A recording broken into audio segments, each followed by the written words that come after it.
Hey, this is John Carlos, and I am here with a look at the Teenage Mutant Ninja Turtles 2, The Secret of the Ooze NECA action figure 2-pack of babies! They're babies! Let me just say up front that I think these figures are absolutely amazing. It would be an understatement to say that I like them. They exceeded my expectations. I think they are some of the best work I've seen NECA do in a while. So let's just go right in with an individual review of Tokka. I remember as a kid being disappointed with the Tokka figure that Playmates made because it was essentially just the Slash figure with a different head. So to have like the Tokka figure of my dreams in hand, albeit at age 40, it's still flippin' awesome. Like young me would be going nuts over this. The sculpt and paint on this is absolutely insane. You can see like the wrinkling there on the shoulders, the skin surface on the arms, the skin surface on the legs, the shading of the muscle definition, the spotting, the sculpt on like the knee pads, the paint on like the toe claws, and just like the wrinkling around the toes. It's just amazing work. Even just like the size of the shell, the paint of like the little chest plate, the paint on the little shoulder bumps, and you want to see nutty the edge of this turtle shell, like just the line work along like the ribbed edge, and then you get to all these spikes. These individually placed spikes that have like the lines sculpted at the very bottom of them, and then there's like a wash to highlight those lines, and then all the rings around them on the shell. It's really, really impressive work. What else is really impressive is the head. This head really surprised me. Also, just like the wrinkling on like the neck, really solid. Skin surface on the head is really good. But here's why the head blew me away. Because when I got it out of the packaging, I thought, well, that's interesting that it's got like one eyebrow up and one eyebrow down. That's a choice. And then like I touched it and realized, oh my god, NECA did articulated eyebrows. Are you flippin' kidding me? Articulated eyebrows? We can now get such like expressive things because like the mouth also, moves. In fact, it opens too far in my opinion, but there you go. That looks really, really great, but you can get, some surprised expressions. The little beak also articulates just a little bit, but it's subtle, but that's really, really cool. And then also the paint and sculpt on this, like the wrinkling around the eyes and the skin surface on the top of the head, the just everywhere. I mean, this is amazing. The eyeballs really capture Tokka's eyes in the movie. Articulation on the rest of this figure is really, really impressive. You have like, the double, you have the base of the neck and then the midpoint at the head with a swivel. You've got the ball hinge shoulders, the double elbow joints that swivel, the hinged swiveling ankles, the hinged, like the ball hinged legs, the double knee joints that swivel. Not double. Yeah, no, it's double. And then the hinged swivel at the ankle. The other thing worth noting is the like sort of like torso joint, like behind the stomach, kind of within the shell. Not a huge range of motion, but you do get some movement there, so that's cool. Equally as impressive, but for completely different reasons, is this Razar figure. Razar has more of a costume than Tokka does, and also he does not have bare skin. He's covered in fur, so there is no skin surface to complement when it comes to the sculpt, but the sculpted fur is very impressive in its own right. Also, his costume looks great. All the paint on like the nooks and crannies of the metalwork here, the shoulders and on the chest, the definition between like kind of more of a faded gold and like more copper elements look great. The fact that the chains run around under the arms and over the shoulders and meet in the back are real metal chains is very impressive. And here you can really see a lot of the sculpted fur and the different uses of like orange and brown and almost like yellow paint highlights to really show off the great sculpt of the fur. The claws on his feet look good. The exposed skin elements where there is no fur, particularly on his hands, like at the fingers there where the fur ends and we see the little fingers and the claws, really, really well done. Also, bottoms of his feet. We have the little feet pads and they look great. It's a nice touch. They could have just made that flat. They even sculpted the hair underneath, like between the toes and the pad here. Really, really nice details. Really, really impressive. One of the better details is on the head. Look at those insane eyes. Those eyes are gnarly. Also, the sculpted like brow ridge, really, really impressive. I love his like mouth area, the nose. They really captured the general shape of Razar quite a bit. I like his little swoop of hair in the middle there. He's got an articulated mouth. But yeah, that darkness of the mouth, the wetness inside, the sculpt of the teeth, it's a good articulation point. Speaking of articulation points, we have two at the head. We have one at the top of the neck, and then we have one at the middle of the neck. So there is like a secondary, you can get them kind of look down quite a bit or a little more up with that mid-neck joint.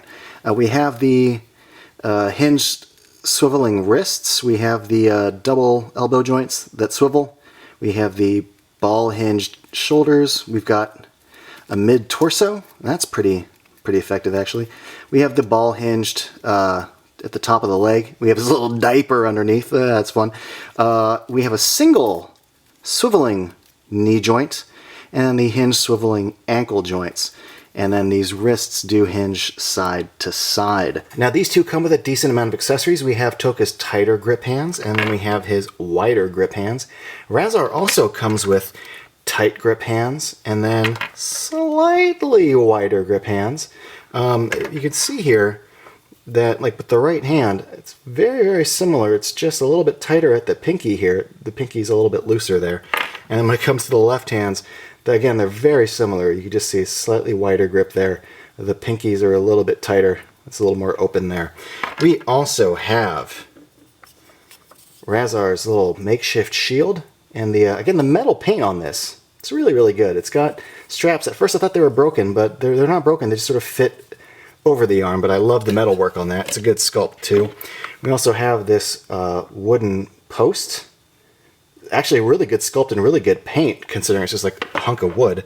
We also have the TGRI canister, which I think has been duplicated from the Super Shredder figure, but I love that they included it with this, and I love the color green they use. It's so vibrant in the movie. We also have this fire extinguisher, which, if we're being honest, is more of an accessory for the Ninja Turtles themselves and not Tokka or Razar, but it is used against them, so it's cool that they included this. That was a nice touch, I thought. If you have the Ninja Turtles, you can have them use this if you're going to display them like fighting. Now we have this set of donuts, and good lord, like the quality of the paint on this really does read like actual donuts. The frosting, the little bit of sugar stuck to the bottom is really, really great. We also have this sort of bit into and opened donut that has the anti-mutagen ice cube in it. What a cool inclusion for NECA to include in this set. I think it's really, really awesome of them. It's probably one of my favorite little accessories. That and this donut box. It's just like made out of like paper, but I thought it was going to be like really sensitive and I might break it opening it up, but it opens really easily. And you can plop in the donuts.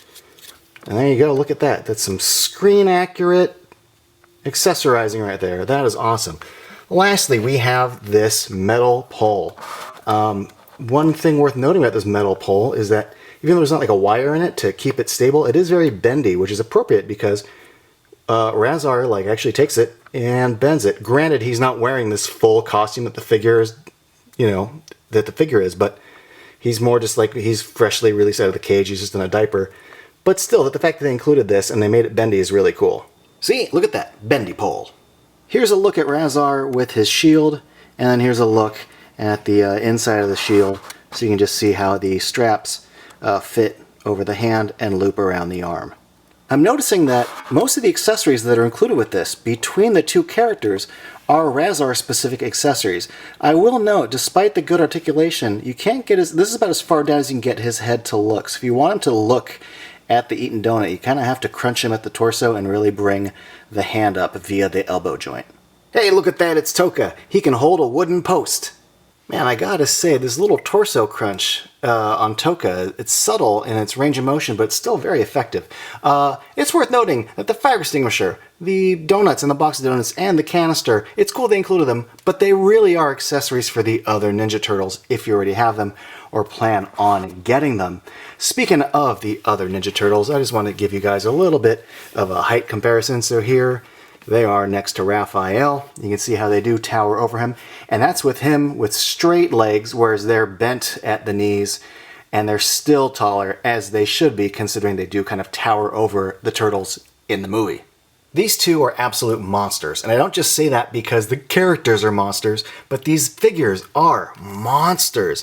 The 2-pack retails for $69.99, so essentially 70 bucks, making them $35 each, and I absolutely see the $35 value in these figures with the sheer size of them, the quality of the sculpts, the detailed paint job, and honestly the really solid articulation. I gotta give it up to NECA for doing a great job engineering these figures so that the articulation works within the design and how the actual sculptural design doesn't limit the articulation. This is a really big feat to me from NECA as far as designing. These are amazing. They are absolutely amazing. They're totally tubular. They're amazingly bodacious. I absolutely love these figures. But I also got to give it up to NECA for doing the right thing with this release. See, last year in 2020, there were quite a few like Walmart exclusives that they had done. Some 2-packs of the Ninja Turtles. There was a 2-pack of Casey Jones and Raphael. There was a Super Shredder. And aside from trying to find them in stores, trying to get them online was a nightmare. The way Walmart's website was set up, you know, bots would swoop in right away. So when the little when the order window would drop, they would sell out right away. It took all the fun out of being a collector. It was really difficult for a lot of fans. So NECA did the right thing with this release. It was their first time releasing their exclusive figures directly on their website. Then they made it really easy. It wasn't just like you have to go right at this time or you're screwed. There's a 1-week window in the beginning of August. You put in your pre-orders. You're guaranteed a figure if you ordered it within that week. And it was great. And in 2020, in the age of COVID, ordering it, sitting at home, and having it just arrive, what a delight. Props to NECA. This was great. So yeah, I love these. I think I mentioned that a few times, right? Thanks for watching, everybody. And if you want, you can follow me on social media. You can let me know in the comments below what you think of these figures. And you can subscribe to me here on the channel by clicking subscribe.